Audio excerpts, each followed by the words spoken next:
temática de hoje é ou são os bens públicos. Mas, para que a gente possa abordar os bens públicos, nós devemos tratar de uma situação ou de um conhecimento que vocês ainda não possuem, que é exatamente o conhecimento relativo aos bens. Por quê?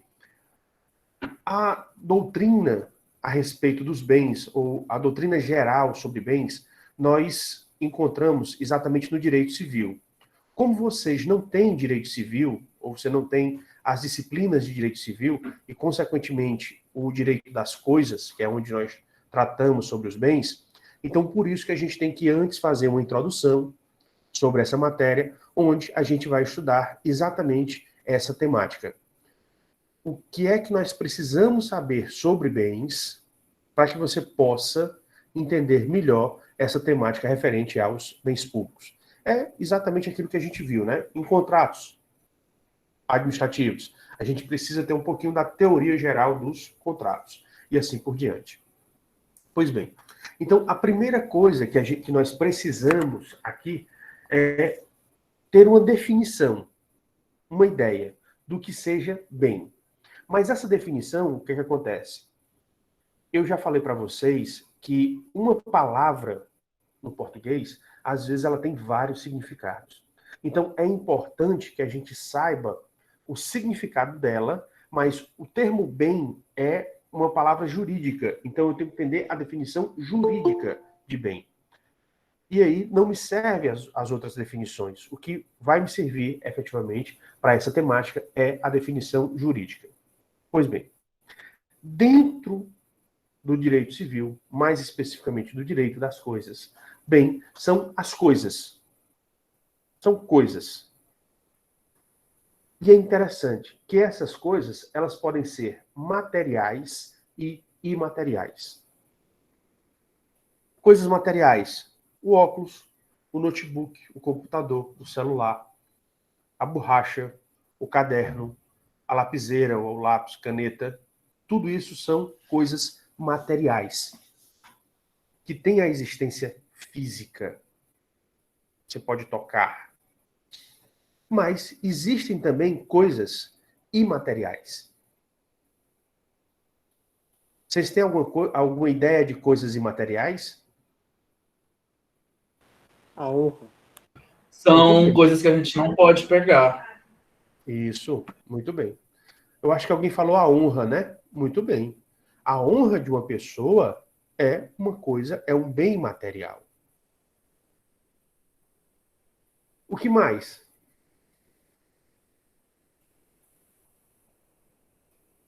Você quer ver outro conceito também, que é aliás, uma outra coisa que é imaterial? A dignidade. A dignidade da pessoa também é uma coisa material. Se você olhar, as marcas e patentes têm a sua visão de materialidade também, mas tem, por exemplo, algumas patentes, que é para como você realiza uma determinada fabricação, ela pode ser materializada, né, Denilson? Mas tem a sua conotação imaterial também, tem o seu aspecto imaterial também, porque a simbologia, né, ela também está atrelada. Mas o que eu colocaria também, e o que eu mostraria para vocês é: você está em um determinado município. Você situa-se em um determinado município. E esse município onde você está, ele deve ter vários supermercados. Ou deve ter um mercadinho e supermercados. Enfim. Mas se você olhar para a pessoa, geralmente ela vai dar preferência a comprar em um local do que nos outros. Você já percebeu isso? Às vezes é porque tem os produtos mais baratos, às vezes porque o serviço daquele local é melhor, às vezes porque realmente é o mais próximo da minha casa. Então são N situações. Pois bem, quando esse determinado comércio ele pode mudar de mãos, mas se ele continuar com o mesmo serviço, você continua indo lá. Por quê? Porque tem algo que lhe atrai por aquele determinado comércio. Pois bem, aquilo que faz com que aquele comércio seja conhecido, ele já tem a sua clientela fiel, isso é chamado de fundo de comércio. essa situação onde um determinado estabelecimento ele já tem a sua clientela fiel, é chamado de fundo de comércio. E o fundo de comércio, ele também é imaterial. Então, a partir daí, você percebe que as coisas, elas são tanto materiais quanto imateriais. Mas é considerado coisa, e juridicamente ela é considerada um bem. E o que são essas coisas? São consideradas coisas porque elas têm um valor econômico e pode servir como objeto de uma relação jurídica. Então, o que vai definir o bem é que essa coisa, material ou imaterial, ela tenha, ou você possa quantificar economicamente e possa ser um objeto de uma relação jurídica. Então, veja que você tem essas três principais situações, né? Seja uma coisa, pode ser material e imaterial, ela tem uma quantificação econômica e possa ser objeto de uma relação jurídica. Pois bem, essas são as condições para que determinado objeto possa ser considerado um bem. E aí, nós começamos a trabalhar exatamente com essa ideia de bens materiais e imateriais, ou corpóreos e incorpóreos. Ter uma existência física ou não ter uma existência física, mas ter uma existência no plano das ideias. Então, existe uma ideia que ela consegue se materializar. Ela não é material, mas essa ideia consegue se materializar. Que é o caso da honra, da dignidade, do fundo de comércio e de outras situações. A outra classificação que nós temos em relação aos bens é exatamente quanto à forma do bem, né? Ou quanto à estrutura do bem, melhor dizendo. Onde esse bem ele pode ser um bem móvel, imóvel ou semovente. E aqui o que acontece? As pessoas, às vezes, elas acham que o bem móvel é aquele que se desloca. Não, é aquele que se desloca ou pode ser deslocado. Porque, por exemplo, um carro é um bem móvel. Um navio é um bem móvel. Mas uma lapiseira também é um bem móvel. Um notebook também é um bem móvel.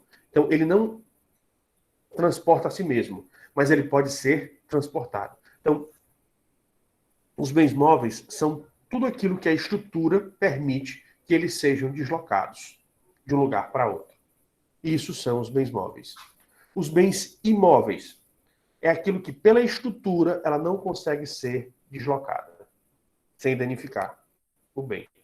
Ah, uma casa. Tudo bem, a casa pode ser transportada, mas ela gera um dano para a casa.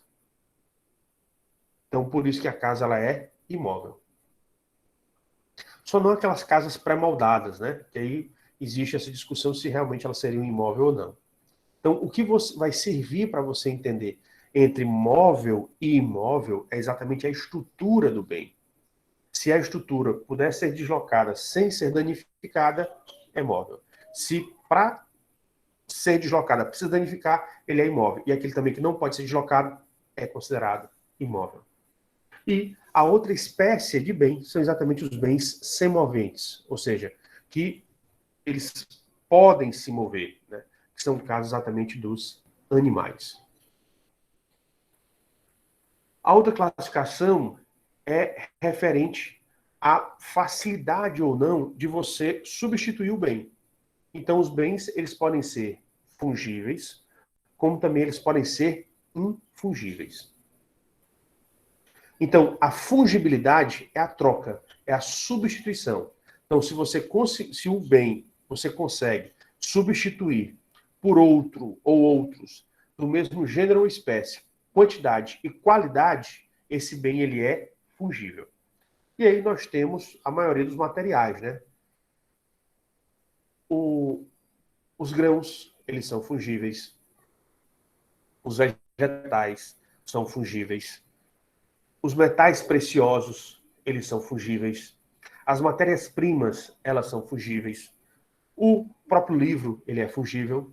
E o ser humano, pela sua razão, pelo seu raciocínio, ele conseguiu criar um bem que é o mais fungível de todos. O ser humano ele conseguiu criar um bem que é o mais fungível de todos. Vocês sabem qual é esse bem?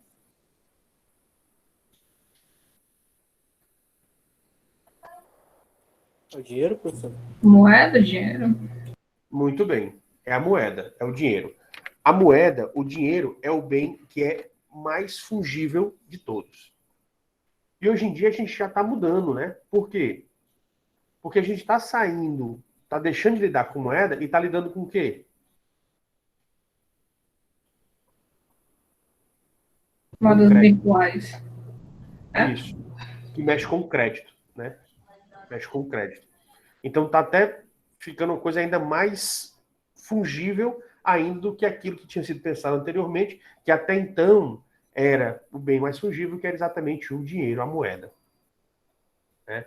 Então, com isso, você percebe que nós estamos em uma constante evolução, nós estamos sempre numa crescente. Então, nós temos bens que são fungíveis, mas nós também temos bens que são infungíveis. Por exemplo, um quadro pintado por Pablo Picasso. O que é que a opinião pública, o que é que a crítica considera? É uma raridade. Então, como raridade, se eu perder um quadro do Pablo Picasso, foi. Eu não tenho como conseguir outro, e veja bem, ó, outro do mesmo gênero e quantidade, qualidade e espécie. Ou seja, eu tenho que trocar um por outro exatamente igual. Eu não consigo. Ah, professor, mas você pode trocar um quadro do Pablo Picasso por outro. Pode trocar, mas não vai ser o mesmo. É outro quadro, mas não é o mesmo quadro. A diferença dos infungíveis é exatamente isso. Que você não tem mais um daquele tipo. Você pode ter um igual. Você pode ter uma réplica, mas você não tem mais o original. Então, assim como nós temos bens fungíveis, nós também temos esses bens que são infungíveis, que não podem ser substituídos, que eles são considerados únicos, exclusivos. E aí você pode pensar várias e várias situações. O que a gente gostaria também de alertar é que, assim como nos bens, ou seja, nos objetos, nas coisas, nós podemos também ter determinados serviços. Por exemplo, tanto faz você contratar o Zezinho da esquina para pintar um quadro para você, ou você contratar o Leonardo da Vinci? Não, tanto faz não. Porque a pintura do Leonardo da Vinci, ela é reconhecida. Do Zezinho da esquina, ele pode ser um excelente profissional, mas ela ainda não é reconhecida. Então, por isso que, além dos bens, além dos objetos, nós podemos ter também serviços que são fungíveis e serviços que são infungíveis. Quando você tem uma pessoa muito especializada, em que a maioria das pessoas o consideram daquela determinada forma, então o serviço dela, ela passa a se transformar em infungível. É aquele profissional que todo mundo procura aquele profissional e não outro. Por quê? Porque ele trabalha melhor do que os outros, ou que o trabalho dele tem um diferencial em relação aos outros. Então você começa a perceber que o serviço, aquele serviço daquela determinada pessoa, ele é infungível. Por exemplo, um médico. Quando o médico ele começa a ter uma fama e as pessoas começam a ir para ele, é porque ele tem algo diferente dos outros. Então seria um serviço que ele vai se tornando, ele era fungível e vai se tornando gradativamente como um fungível. Você pode ter também essas fungibilidades e como sendo fungíveis e infungíveis para os serviços. Tá certo? A gente queria só fazer essa observação aqui também. Além disso, nós temos os bens que são consumíveis e os bens que não são consumíveis. E aí você pode ficar na dúvida, né? Consumir, você lembra logo de consumidor. Mas o consumível aqui, ele vem do verbo consumir, né? Que se consome, ou seja, é algo que a sua própria utilização gera a sua destruição. Quando você bebe qualquer bebida... Opa, vou voltar aqui. Quando você bebe qualquer bebida, quando você chega ao fim da garrafa, secou a garrafa, pronto. Aquela garrafa não existe mais. Ou a bebida daquela garrafa não existe mais. Ah, mas essa determinada bebida, existem várias iguais, tudo bem. Você vai agora atrás de outra bebida, aquela não existe mais. É diferente de um carro. Se você comprar um carro e conservá-lo, ele pode durar anos e anos. Se você comprar uma máquina, você pode conservá-la, ela pode durar anos e anos. Por quê? Porque a sua utilização não a consome. Ela é não consumível. Agora, determinados produtos, como o cigarro, como a comida, como a bebida, como o remédio, você absorveu, você consumiu, você absorve, e aí aquela situação anterior, ela se desfaz. Ela é consumida. Então, por isso que existe também essa classificação relativa à sua utilização dos bens consumíveis e os bens não consumíveis. A outra classificação que nós temos também diz respeito à divisibilidade. Ou seja, existem bens que você consegue fracionar e existem bens que você não consegue fracionar. Bens que você consegue fracionar.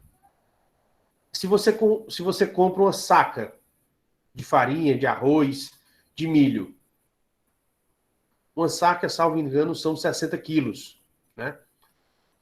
Isso daqui ocorre muito aqui em Fortaleza, em alguns locais, né? Por exemplo, ali ao redor do Mercado São Sebastião, existem locais que vendem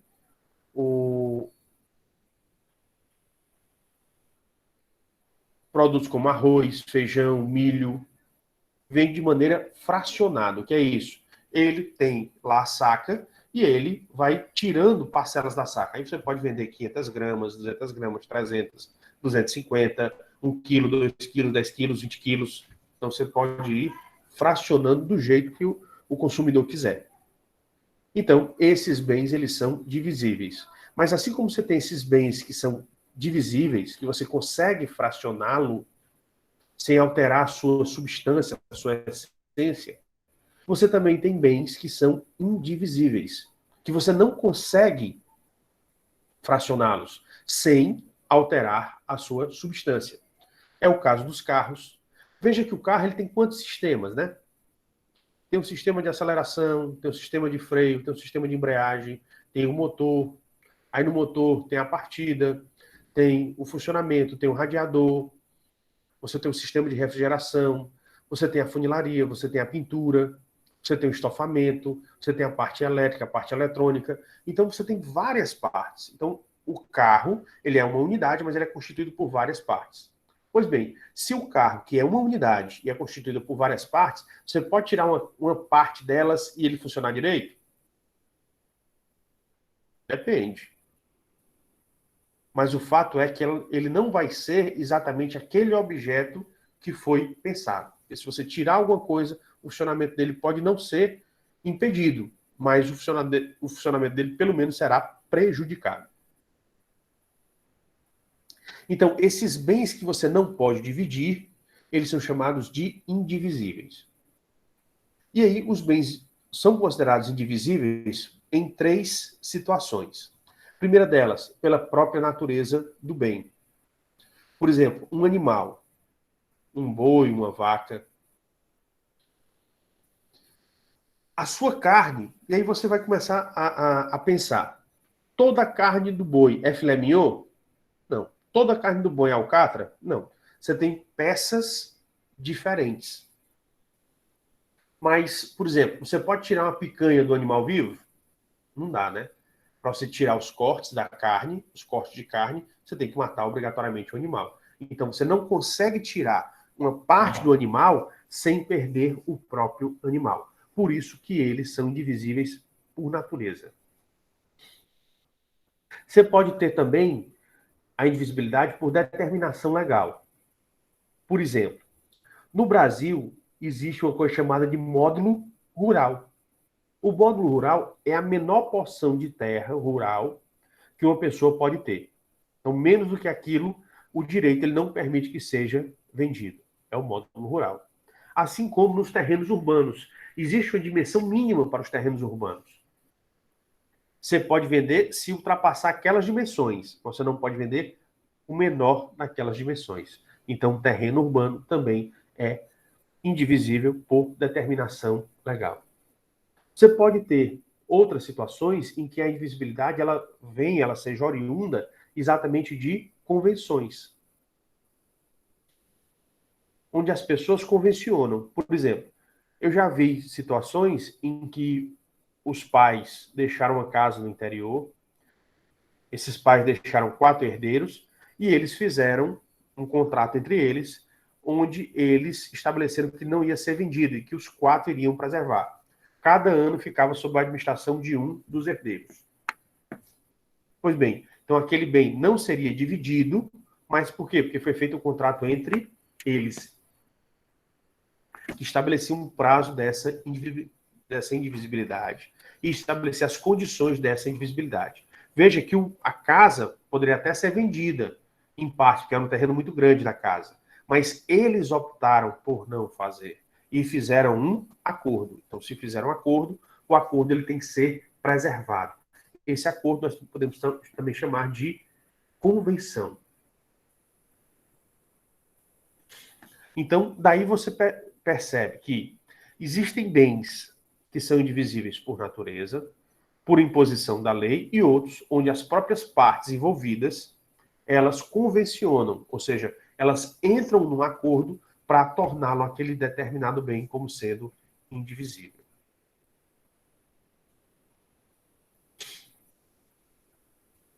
Só queria registrar. Se vocês tiverem se surgir alguma dúvida para vocês, vocês podem pedir para que eu pare a exposição, tá certo?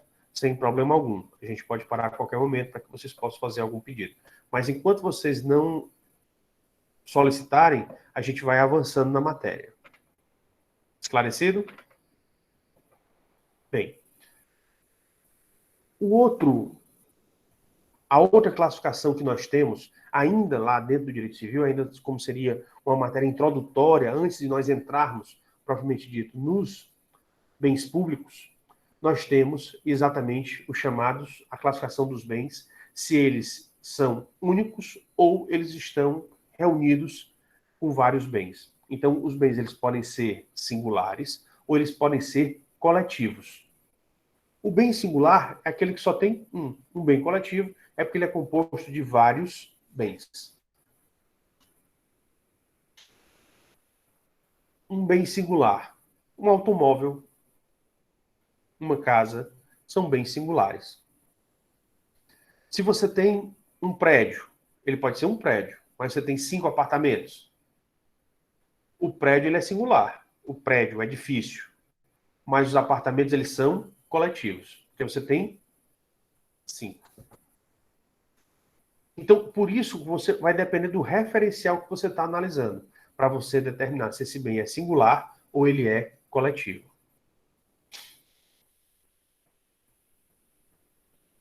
E, além disso, nós precisamos também entender nos bens reciprocamente considerados, ou seja, determinados bens que eles interagem entre si. E aí, o que acontece? Você tem os chamados bens principais e os bens acessórios. Para que você entenda, o terreno ou o solo, ele é um bem que é considerado bem principal. Por quê? Através dele, do solo, podem ser feitas várias intervenções.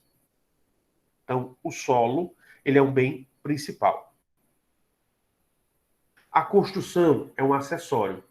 Ou seja, se você tem um terreno, você pode construir uma casa, você pode construir um edifício com vários apartamentos, você pode construir uma loja, ou você pode construir, dependendo da dimensão, um conjunto de lojas, e assim por diante.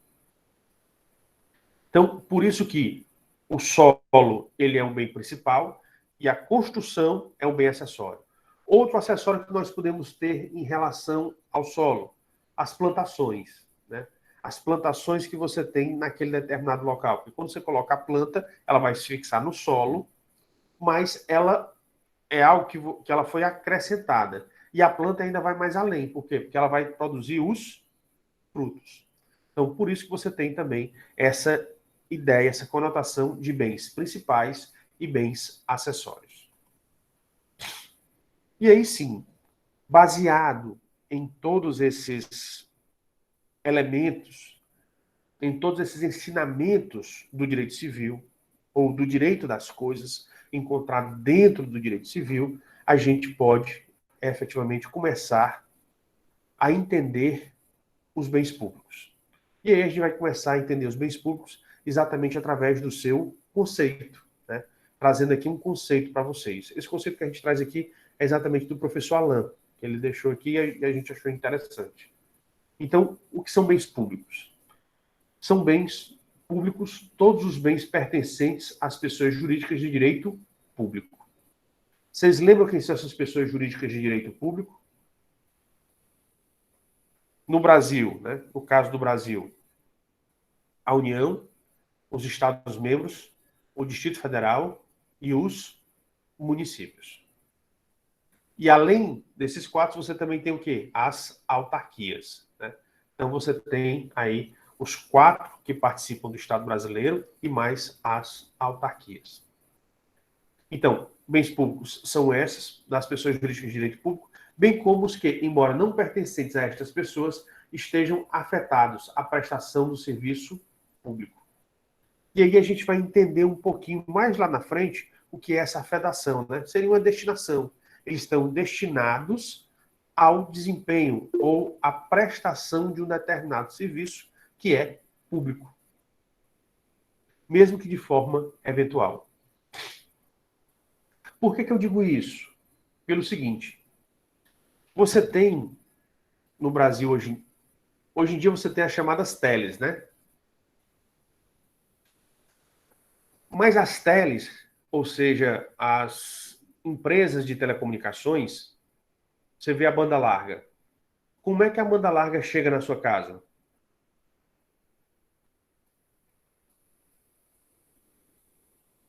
Através de fios, né?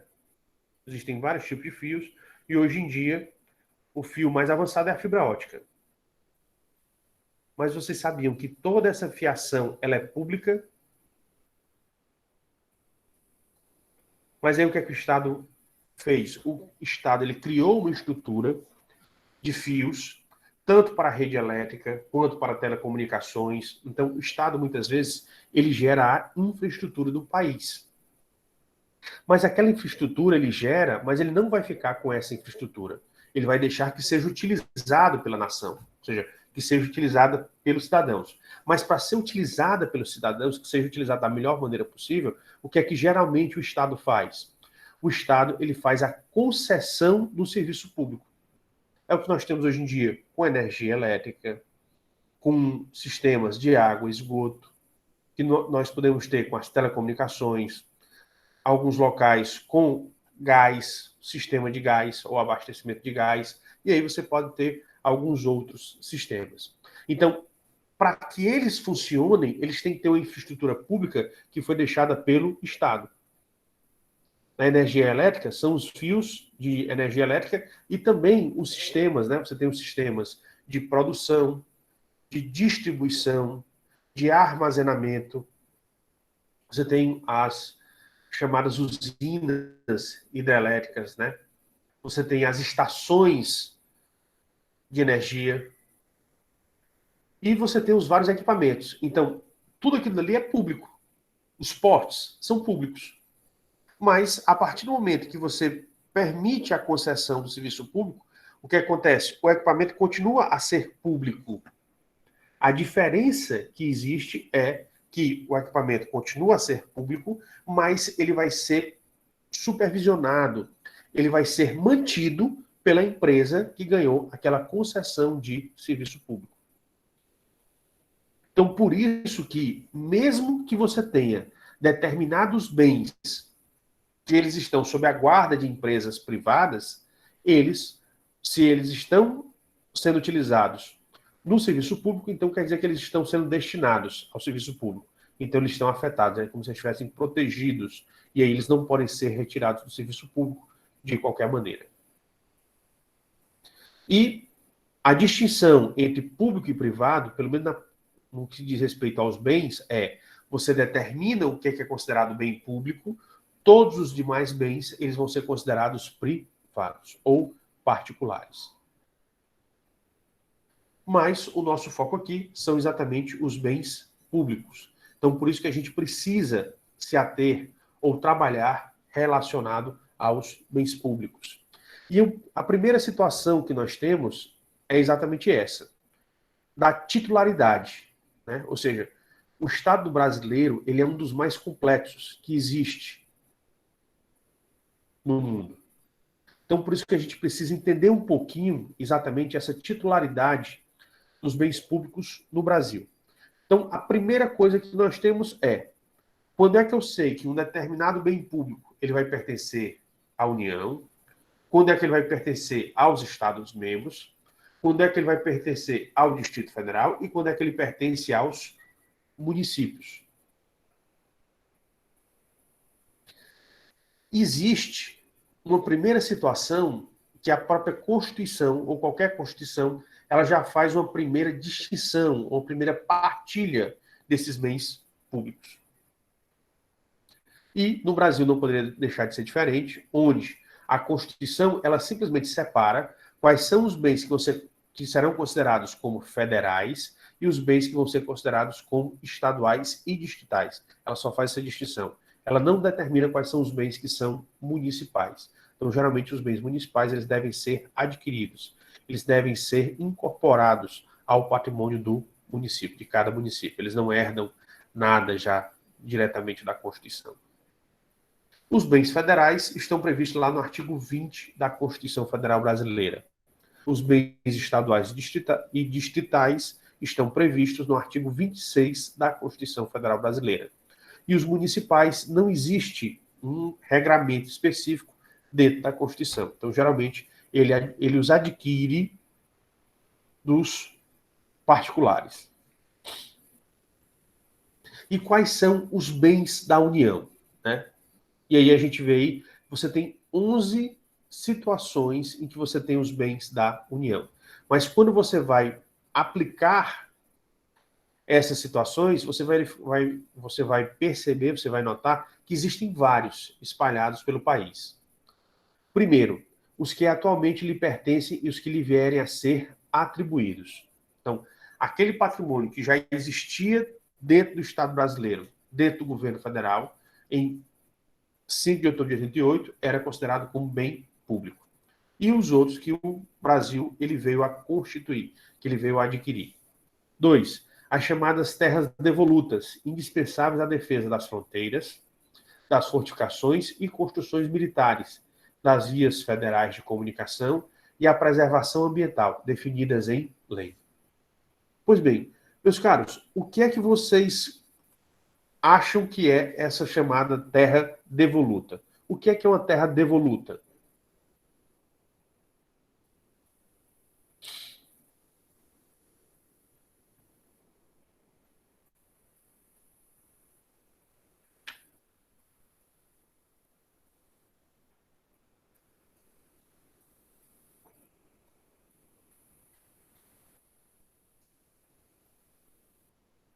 A terra é considerada devoluta quando ela não tem dono. Terra devoluta é aquela que não possui dono. E para vocês podem pensar, poxa, mas será que tem terras que não têm dono?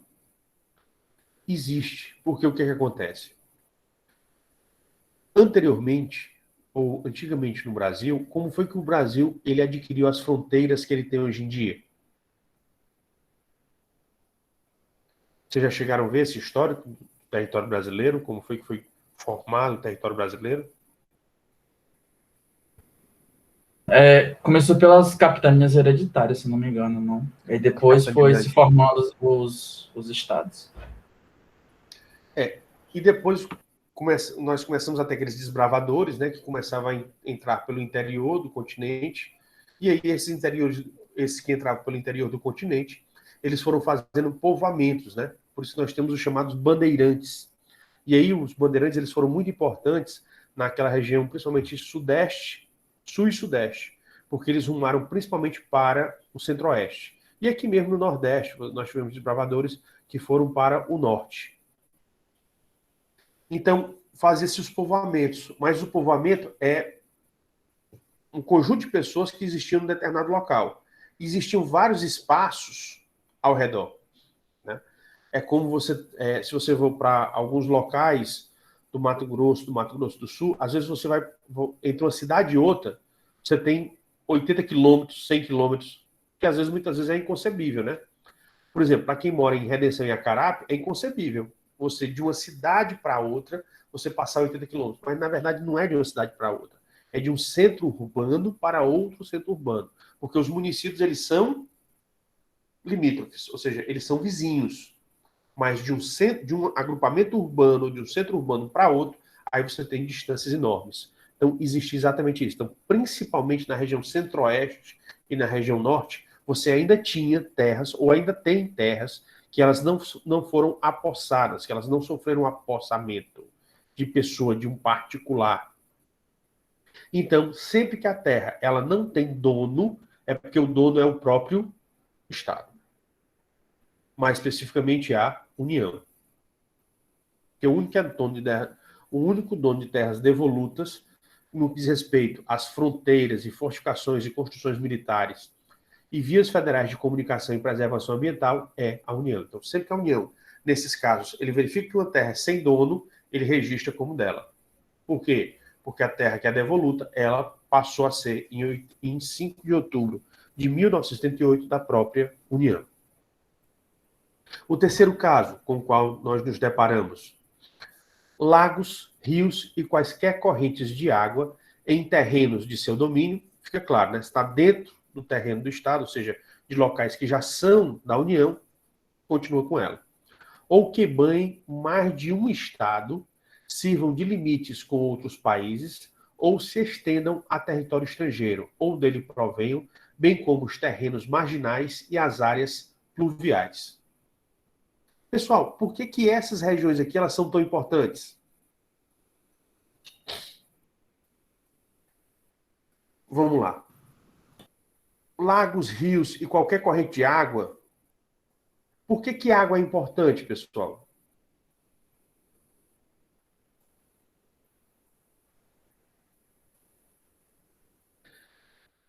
Já existem estudos dizendo que o ser humano pode levar até 3 dias sem comer.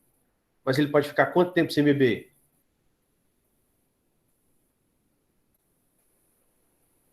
No máximo um dia, né? Então, a água é vital para a sobrevivência, exatamente. A água é vital para a sobrevivência. Então, por isso que o Constituinte ele já deixou. E outra coisa, quando um rio passa somente um estado, ele vai ser do estado. Mas quando o rio passa, quando ele banha 2 ou mais estados, membros, ele tem que ser da União. Para os estados não brigarem entre si, é da União. E quando ele estiver fazendo fronteira, quando fizer fronteira, o mais importante é que seja da União, porque a União é que tem condições de proteger as suas fronteiras. Então, por isso que você entende que os rios que fazem fronteira vão pertencer. Na fronteira, o rio é dividido em parte de um país, parte de outro país. Então, por isso que quando os rios, eles dividem as nações, dividem os países, ele é de um estado e é de outro. No caso do Brasil, essa parte que confere ao Brasil é exatamente da União, é exatamente do governo federal.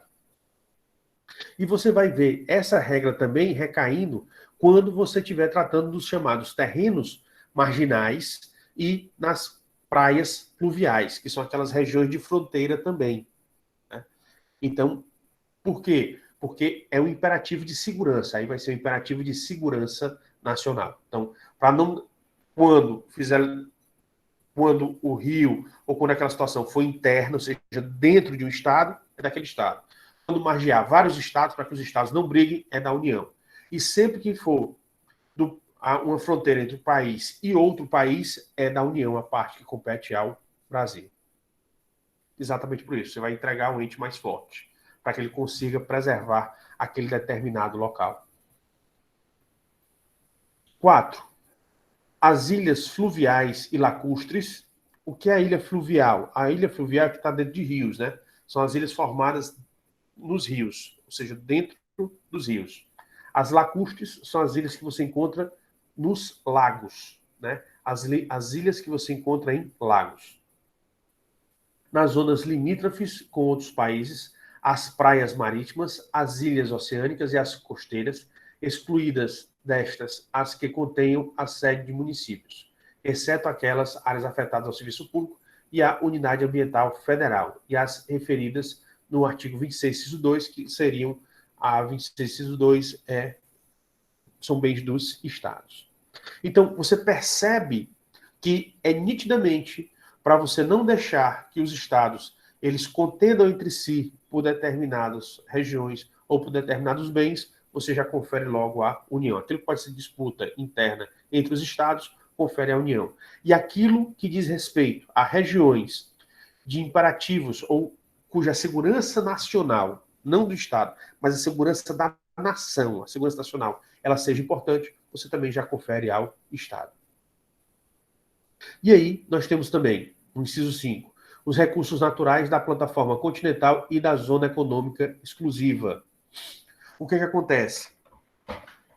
O oceano brasileiro, o Brasil, ele foi agraciado com um oceano gigantesco, né? Então, a distância entre o Brasil e a África é gigantesca. Então, por isso que o Brasil, ele conseguiu definir ou estabelecer na área internacional a maior porção de mar territorial que ele podia. Não é o maior mar territorial, porque outros países também têm um mar territorial grande, mas ele conseguiu a maior dimensão, que são as 200 milhas. E ele colocou exatamente essas duas na exploração, ele colocou o máximo, e aí ele dividiu o que é que seria a plataforma continental e a zona econômica exclusiva. E dentro delas, ele estabeleceu exatamente o que é que poderia ser feito. Onde o nome já está dizendo, né? A zona econômica exclusiva somente o Brasil pode explorar, ou seja, os navios de outros estados, de outras nações, eles não podem fazer essa exploração. Ou seja, ele garantiu riquezas. Por isso que as reservas de petróleo que nós temos no mar, elas são tão importantes. Por quê? Porque elas só podem ser, no caso, exploradas pelo governo brasileiro. O mar territorial, então, ele é importante por conta disso. Nós temos os terrenos de marinha e os seus acrescidos. Os terrenos de marinha, pessoal, são exatamente aqueles terrenos que ficam nas praias. Então, imagine o seguinte, o que é considerado terreno de marinha é, você tem uma determinada, você tem a chamada pré-mar. O que é a pré-mar? É um limite que foi estabelecido dentro da geografia brasileira, e nesse limite estabelecido pela geografia brasileira, ele é considerado como sendo a pré-mar, o limite do mar. E ele foi estabelecido em um determinado ano. Eu não me lembro agora, quem depois quiser consultar a internet, existe a explicação todinha na internet, no site do governo federal. Então, foi estabelecida a pré-mar, e uma dimensão da pré-mar entrando para o continente, ele é considerado como sendo terreno de marinha. Por isso que as pessoas que têm casa de praia, elas anualmente elas têm que pagar uma coisa chamada de laudêmio, porque o laudêmio é exatamente para você ter o direito de explorar ou de utilizar aquele terreno de marinha, você tem que pagar o laudêmio, porque, a rigor, é um terreno, é propriedade da União. Então, você está utilizando propriedade da União. Como você está utilizando propriedade da União, você tem que pagar a União, você tem que remunerar a União por estar utilizando essa determinada propriedade. Além disso, nós temos os potenciais de energia hidráulica. Vocês têm que lembrar que na época, em 5 de outubro de 1978, o grande potencial, ou a matriz energética brasileira era exatamente essa, a hidráulica, né? Ou a hidroelétrica. Os recursos minerais, inclusive os do subsolo. Então, todo recurso mineral que tem no Brasil, ele cabe à União, principalmente os do subsolo. E é por isso que alguns brasileiros, eles ficam, às vezes, revoltados, né? Porque, por exemplo, quando descobre petróleo num terreno seu, você acha que você vai ficar rico, né? Ou acha pedras preciosas, ou acha determinadas pedras ornamentais em que elas vão ser exploradas. Quem é o dono do solo, ele fica com uma parcela mínima. Geralmente é de 1 a 5% do valor que é explorado, em reparação pelo solo da pessoa. A pessoa que vai realmente ganhar mais dinheiro é a pessoa que vai explorar, que tem a chamada lavra. Quem tem a lavra é quem pode explorar o local. Então, por isso que essa pessoa que vai ter a lavra, por isso que o que acontece? Tem muitas pessoas que, quando descobrem no seu terreno algum potencial econômico, como petróleo, como metais preciosos, como pedras ornamentais, quem acha, ele fica bem caladinho, ele não sai divulgando para as outras pessoas. Por quê? Porque ele tem que entrar com pedido de lavra, porque uma vez deferido o pedido de lavra, ele pode até fazer uma parceria com empresas. Podem ser até empresas nacionais ou estrangeiras. Mas aí, ele com a lavra, ele vai receber, além do solo, o direito de lavra. Porque ele vai negociar o direito de exploração. Então, por isso que é importante você ter esse conhecimento. Porque às vezes você acha e sai noticiando. Não. Achou, fica calado, entra com o pedido de lavra perante o governo brasileiro. Quando o governo brasileiro entregar o direito de lavra, aí você vai negociar com as empresas particulares. Podem ser nacionais ou estrangeiros, você pode fazer essa negociação e aí você vai ganhar mais dinheiro nessa negociação. Se você sair divulgando e uma dessas empresas perceber e pedir a lavra antes de você, você vai ser preterido, ou seja, você vai receber muito pouco dinheiro, porque ela vai te dar, na verdade, um ressarcimento porque está utilizando o seu solo. Leonardo, tem umas controvérsias na privatização da Vale, mas essas controvérsias em relação à privatização da Vale é porque o que acontece? As jazidas, ou aquilo que está no subsolo, você nunca tem certeza do que você está efetivamente explorando, né? Então, sempre é uma expectativa. Por quê? Porque você não está vendo, então é algo que você faz. Uma estimativa de que aquela determinada jazida, ela tem tanto, ou um certo tanto, de mineral, ou de metal, ou de alguma coisa. Então, você, fazendo essa leitura, ou você contrata empresas especializadas para fazer isso, mas sempre é uma aproximação, porque não existe como você ter uma certeza do que é efetivamente a quantidade de material que você vai encontrar. Seja esses metais preciosos, sejam esses outros tipos de metais, seja pedras ornamentais ou outros tipos de pedras. A gente nunca tem como fazer essa precisão. Então, por isso é que é tão discutido isso daí em relação à Vale. E o que geralmente as pessoas têm são exatamente o direito de lavra e pode ocorrer casos em que o próprio Estado ele faz o sistema de concessão para que faça aquela exploração do subsolo. E aí o Estado, em todos os casos, vai ter que pagar um royalty para o Estado, ou seja, vai ter que pagar uma parte do lucro, ele tem que ir para o Estado, exatamente porque você está explorando um bem que é do próprio Estado, né? Então, por isso, você sempre tem que pagar.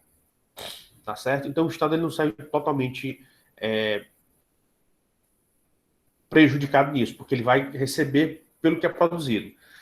Mas o que acontece? Realmente o valor da Vale, pelo qual foi vendido, existe essa controvérsia porque foi um valor inferior que efetivamente ela merecia. Né? Então, realmente, isso daí tem razão de ser e a gente tem que ficar muito preocupado e tem que ficar atento em relação a isso. Nós temos as cavidades naturais subterrâneas e os sítios arqueológicos e pré-históricos, também todos eles pertencem à União. E aqui é interessante, né? Eu não sei se vocês já foram a alguma cidade do Piauí, onde você vai na cidade do Piauí, nessas cidades, e aí o souvenir é você pegar um fóssil, né? Tem fóssil lá sendo vendido como souvenir. Tá errado. Aquilo ali não pode ser vendido. Todo fóssil, todo material arqueológico e pré-histórico é da União. Professor, mas eu achei na minha terra, é a terra do meu avô, ele encontrou lá e é dele. Não, não é dele, é da União. Ele tem só o solo. O que tiver embaixo do solo é da União. Não tem para onde a gente correr. É como tinha, eu acho que um comentário esportivo da arbitragem, né, que dizia a regra é clara. Aqui a lei é clara, né? Então não tem como você inventar ou você buscar um subterfúgio, porque aqui a norma é bastante clara. E, por fim, nós temos as terras tradicionalmente ocupadas pelos índios. Então, as terras que são dos índios, primeiro, elas não foram registradas, né? São de índios, o índio ele não se preocupa em fazer o registro das suas terras. Então, por isso que ele diz que as terras tradicionalmente ocupadas pelos índios. Quem é que vai se preocupar em determinar quais são essas terras? É exatamente nós temos uma instituição, um ente público, que é exatamente a FUNAI.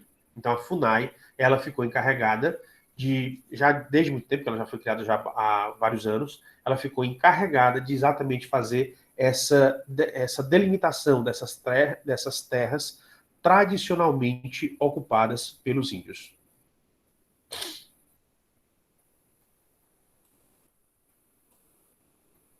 Os bens cuja titularidade são dos estados, né? E aí a gente vai ver exatamente, porque a gente viu da União, na União nós temos 11 situações, e aqui, para os estados, é o artigo 26, e o artigo 26 você tem 4 situações. Então, vamos lá. Primeiro, as águas superficiais ou subterrâneas, fluentes, emergentes e em depósito, ressalvadas, neste caso, na forma da lei, as decorrentes de obras da União. Então, as águas que ficam dentro do Estado e que não são da União, elas vão pertencer ao próprio Estado. Então, aquilo que não é da União é do Estado. Então, vai ficar sobre a tutela dele. E aqui é importante. Por que que nós temos, por exemplo, hoje em dia, existe uma coisa chamada de concessão, né, ou outorga de água. Por que que o Estado ele pode cobrar a outorga de água? Exatamente por isso. Porque todas as águas que existem dentro do Estado-membro, que não sejam da União, estão a cargo do Estado-membro, do próprio Estado-membro. Então, por isso que aqui no Ceará, nós temos a COGER, a Companhia de Gestão de Recursos Hídricos. E a Constituição de 88, ela fez uma diferenciação. Por quê? Até antes da Constituição de 88, muitas vezes a pessoa comprava um terreno, um sítio, uma fazenda, que já tinha um olho d'água, que tinha uma nascente, que era banhada por um rio. Então, a pessoa, geralmente, ela fazia muito isso. Por quê? Porque geralmente ela pagava a mais pela terra. Por quê? Porque ela também, além da terra, estava comprando a água. E a água é importante por conta da sobrevivência e de tudo aquilo que você faz com água, né? Pecuária, você tem que fazer água. Plantação, você tem que fazer com água. Então, existe indústria, você faz muita coisa com água. Então, existe uma importância muito grande para a água, por questão de sobrevivência e questão econômica. Mas, com a Constituição, ela diz, toda a água, inclusive aquela água que ela nasce no seu terreno, nasce na sua fazenda, nasce no seu sítio, ela é do Estado, a não ser aquelas que cabem à União. E aí todo mundo foi pego com calça curta. Por quê? Hoje em dia, qualquer consumo de água que você faça tem que ser remunerado. Ou seja, você tem que pagar. Não existe escapatória. Não tem escapatória. Você tem que pagar.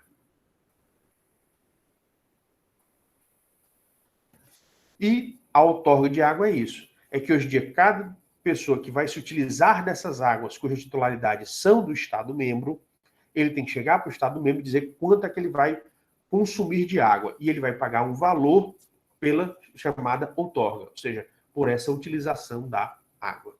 É exatamente baseada nesse inciso 1. Como vocês estão em um local do interior onde existe muita produção agrícola e muita atividade de pecuária, vocês vão perceber que aquilo lá que a COGER cobra das propriedades rurais é baseado exatamente nesse inciso 1 do artigo 26 da Constituição de 88. Realmente, foi estabelecido em 88, eu acho que no Ceará só foi regulamentado em 93 e começou a ser cobrado, eu acho que no ano 2000 ou foi 2003. Mas o fato é que hoje em dia você tem essas cobranças e elas já estão sendo disseminadas por todo o Estado, porque o Estado está se regularizando, ele está regularizando toda a situação hídrica dele. Por isso que hoje em dia você tem um monitoramento de tudo por parte da COGER. Inciso 2. As áreas nas ilhas oceânicas e costeiras que estiverem no seu domínio, excluídas aquelas sob domínio da União, dos municípios ou de terceiros. Ou seja, aquelas ilhas oceânicas ou costeiras que não pertencerem à União, aos municípios ou a terceiros, cabem ao Estado. Isso daqui é raro, né? 3. As ilhas fluviais e lacustres, ou seja, dentro de rios e lagos, que não pertencerem à União, cabem ao Estado. E 4. As terras devolutas não compreendidas entre as da União. Ou seja, terra devoluta, a terra que não era de ninguém, hoje em dia tem dono.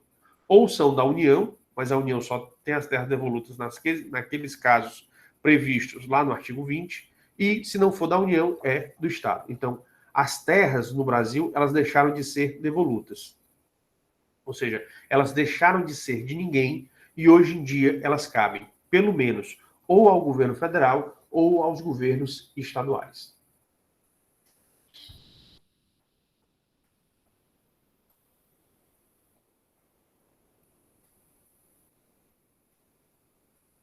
Vocês conseguiram acompanhar até aqui? Alguma dúvida? Agradeço aí pela participação de vocês. Professor, Pois não, Gabriela? e o vento, que em relação aos parques eólicos, que o governo faz concessão, pertence a quem? O vento, ele ainda, você está vendo aqui que nessa regulamentação de agora, ele ainda não foi apropriado, né? O vento ainda não tem apropriação. Não, peraí, sério, os ventos, gente. Hã? Os ventos? Matheus. Em relação aos parques eólicos que existem, né? Mas aí eu vou chegar lá na regulamentação, só um instante.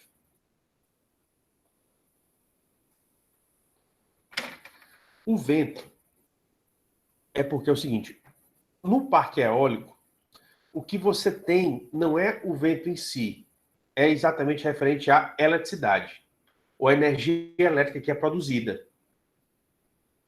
E aí, quando você vai analisar a questão energética no país, você tem a chamada matriz energética.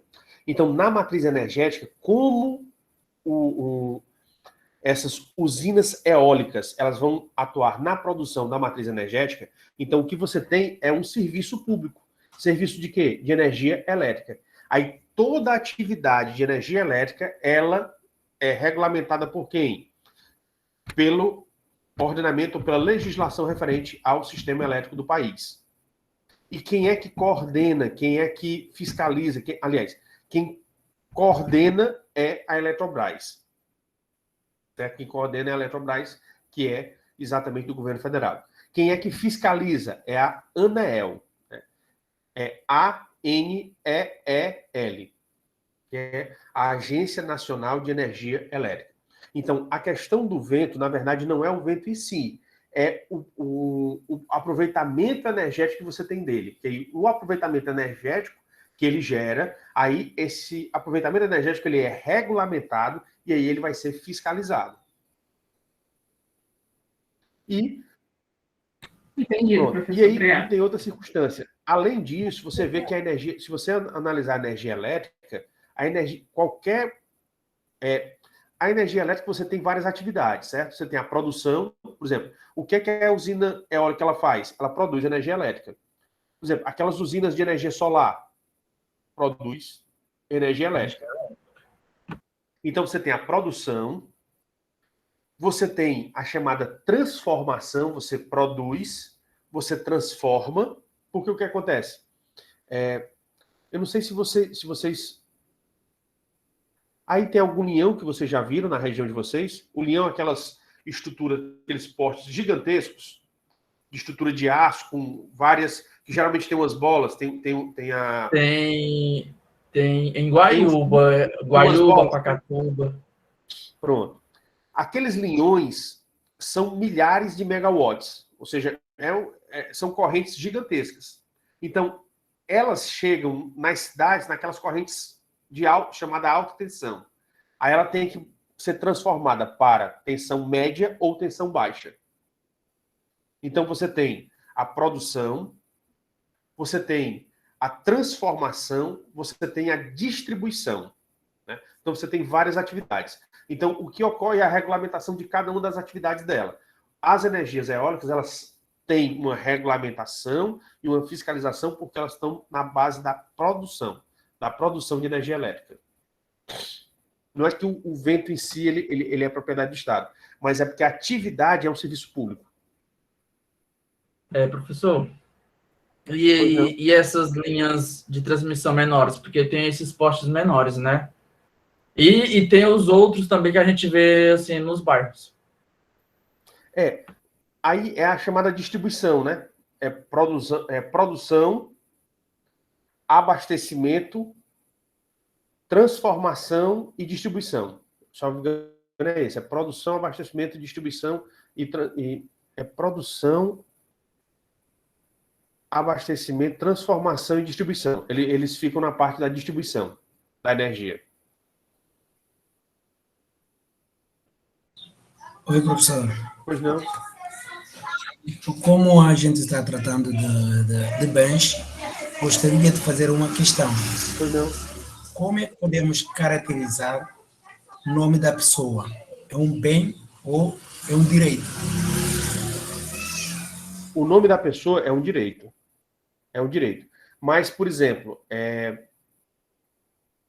acho que teve alguém que falou aqui das marcas e patentes, né? Quem foi que falou aqui? Pronto, o Denilson. O Denilson, ele falou aqui no chat das marcas e patentes. O que acontece? Você pega uma pessoa famosa. Por exemplo, a Xuxa. A Xuxa, ela pegou o nome dela, quando ela começou a adquirir fama, ela pegou o nome dela e gerou uma marca e patente. Certo? Mas aí ela teve que se registrar no INPI, que é o local onde você registra as marcas e patentes. Quando ela foi ter a filha dela, de nome Sasha, o que foi que um gaiatinho fez? Rapaz, é filha da Xuxa, elas vão querer patentear, eu vou sair na frente, eu vou lá e vou patentear. Aí a pessoa patenteou o nome da filha da Xuxa. De várias maneiras. Né? Quando os patrocinadores da Xuxa ou algumas empresas quiseram utilizar o nome da menina para a sua linha de produtos infantis, foram negociar com a Xuxa. A Xuxa disse, tudo bem, autorizo. Só que quando foram ver no INPI, era de outra pessoa. Aí a pessoa disse, não, eu quero tanto. E eles não quiseram pagar. Aí o que foi que aconteceu? Tiveram que criar o nome Xuxinha. Aquele ex-jogador Edmundo, ele fez uma marca e patente da marca animal. Né? Porque eu acho que foi um narrador esportivo que começou a dizer que ele era um animal, ou seja, que era uma pessoa que jogava muito bem, essas coisas todas. Então, pode ocorrer isso. Mas aí o que acontece? O nome em si, ele é um direito de qualquer ser humano, de ser individualizado. Mas para ele ser explorado economicamente, aí precisa fazer esse procedimento de marcas e patentes. Certo? Então, por isso que você tem essa distinção. Não é porque, por exemplo, você vai criar um escritório com o nome X. Se você não colocar nas marcas e patentes, outra pessoa pode colocar o mesmo nome do escritório. Então, ele só vai se transformar em bem quando você transformá-lo em marca e patente. Se você não transformar, ele não tem essa proteção de bem, como um bem. Ele não vai ser considerado como um bem.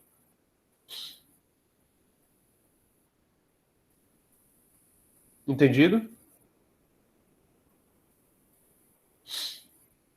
Alguém teria mais alguma dúvida?